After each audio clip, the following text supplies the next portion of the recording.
As we deck the halls and trim the tree, there's one thing we cannot forget, and that is the safety of our furry friends. Although festive plants and sparkling decorations look so great, some of our favorite holiday decorations could actually cause trouble for our pets. So we have Dr. Jennifer Norman. She's here to share the hazards that may look pretty, but could lead to some not so pretty situations. Yes, right? yes. So, yes, the holiday season during the vet world is much different than a lot of people's holiday Oh, I can season. imagine, right? I imagine Yes. you're incredibly busy. I do have to say, though, your pets today are dressed to the nines. They're decorated Yes. perfectly for the holiday season and absolutely adorable. We're getting a shot of them for you right now. They have their matching Snoopy Christmas pajamas so on. I love it. So cute, so cute. All right.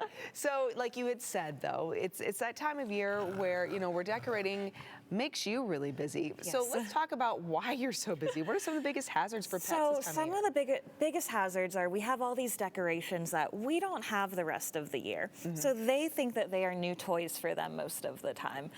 One of the biggest ones is that Christmas tree that we all love to put up. There's all sorts of shiny, sparkly things on there. I'm sure most of us have seen videos of cats crawling up those trees and getting into all sorts of trouble. Yes. So that's always a big one that I harp on, is making sure that that tree is protected from, if your cats, your dogs, that they're not able to get the instruments, get into the ornaments, get into the tree or anything like that.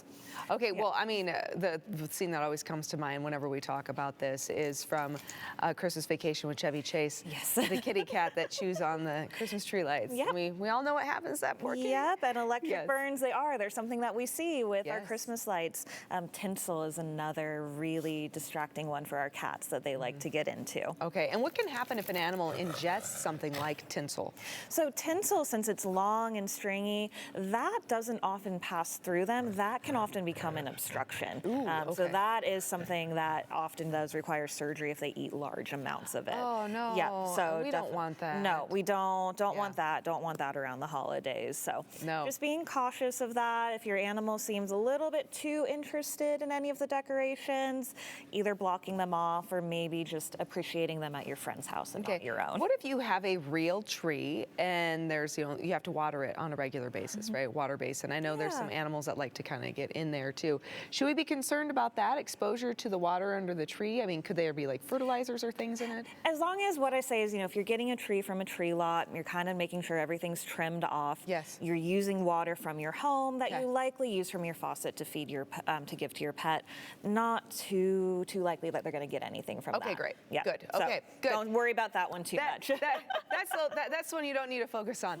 Poinsettias, though, we've heard time and time again, they're lovely, but whoa, they're dangerous. Those can be really dangerous for a pet. So the fake ones look just as beautiful. So again, maybe those real ones, admire from afar. Holly's probably another one too. That's not, especially for cats that love to run around and just quietly nibble on things. You don't even know it. You don't even know, and then a few days later you find them sick, and then you see that your plants have been eaten and ingested over time. All right. Food, right? It wouldn't be the holidays without food. We love to cook. We have cookies, we have pies, we have turkeys, we have lots of delicious things. What are the hazards we need to keep in mind when it comes to our big thing is anything that's just really fatty. Okay. A lot of the butter, the gravy, everything like that. It tastes really fantastic. We love it. Can certainly be harmful for our pets. So making sure that they're not getting a lot of those, not getting into the trash when we're disposing of everything as well. And that's sugar and chocolate. Chocolate for dogs. We know we don't want. There's a lot of chocolate during the holiday season. Yes, my house too. Yes, like either in candy bowls or in stockings or in the baking, right? Chocolate and peppermint, my favorite combination. Me too. So it's fantastic, but not for the pets. Okay, no. All right, and if at any point we think our animal has ingested something that they should not have, obviously, contact your doctor. Yep, call your vet. Call, if it's the weekend, call the emergency vet. Just ask, what their recommendation is, what you should do. Try to find out how much they ingested, because that's really helpful for us too. Was it a little nibble of a white chocolate bar, or was it a whole block of Baker's chocolate? That makes a huge difference in how we treat and what's going to happen with your pet. Okay, and then really quick, 'tis the season for gifting. Yes. I know a lot of people are like, oh, how exciting would it be if we had a puppy run out in the morning, right? Excite the children. What should people really do instead of gifting a pet? So what they should do, if you're wanting planning to gift a pet, gift the pet supplies. You know, make the pet a different day experience. Gift your kids a dog bed, toys, maybe a matching little, you know, puppy pajama set, and talk about it, and then have that pet experience a different day. There's a lot of commotion on Christmas Day. Bringing a new animal in on that's stressful for the pet. It's stressful in the home. You're not always prepared for it, and there's lots of distractions. The food, the decorations, everything we just talked about. And we want to make sure that it is a wonderful introduction to the family. Dr. Exactly. Norman, where do they find you? So our website, idaho-today.com, has all of our information. You can always look us up there. Wonderful. Thank you so much. Thank you. All right, everyone, we'll be right back.